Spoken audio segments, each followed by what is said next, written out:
Welcome to an Alternate Hue. I'm Hugh Anderson, and this is something what caught my attention recently. But first, it was brought to my attention that the most recent email alerting you to the latest version of an Alternate Hue had a misspelling in it. The nuns and my mom who taught me how to spell would be appalled.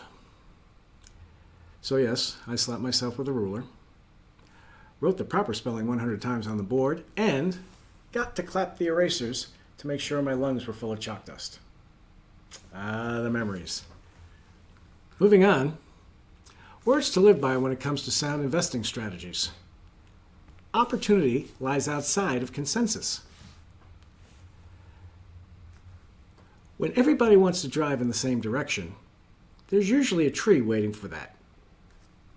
Think about it. At major turning points in the markets, there's a lag between the time things begin to change and when investors begin to comprehend those changes. If you recall the not-so-great financial crisis, the housing stocks peaked and began to decline in 2005. And by late 2007, the Dow Jones U.S. Home Construction Index had already fallen more than 75% from its peak. See the vertical line on the left. The broad market, as measured by the S&P 500 index, was hitting a new record high. That's depicted on the vertical line on the right. Notice it was almost a 2-year lag between the indicator that things were not good and the overall market. Jesse Felder thinks we may be witnessing something rather similar today in terms of the divergence between what markets are currently pricing in and what's actually going on in the real world. There are a number of signs pointing to an earnings recession driven by a decline in profit margins due to rising labor and material costs. Markets, however, are currently pricing in the exact opposite outcome. And finally, former Assistant Secretary of the Treasury for Financial Institutions Sheila Bair's recent op-ed in the Financial Times was interesting and perhaps a warning for investors.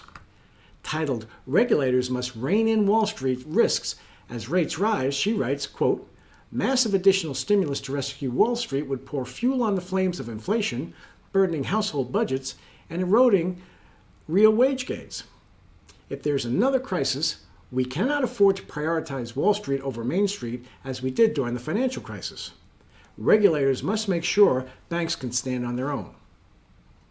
I think that's enough said as a warning. You've been warned. That's it for this week. I'm Hugh Anderson. Thanks for watching. Please don't hesitate to share this with your friends or on social media, and look for other content from my colleagues at Hightower Las Vegas. Until next time, stay well.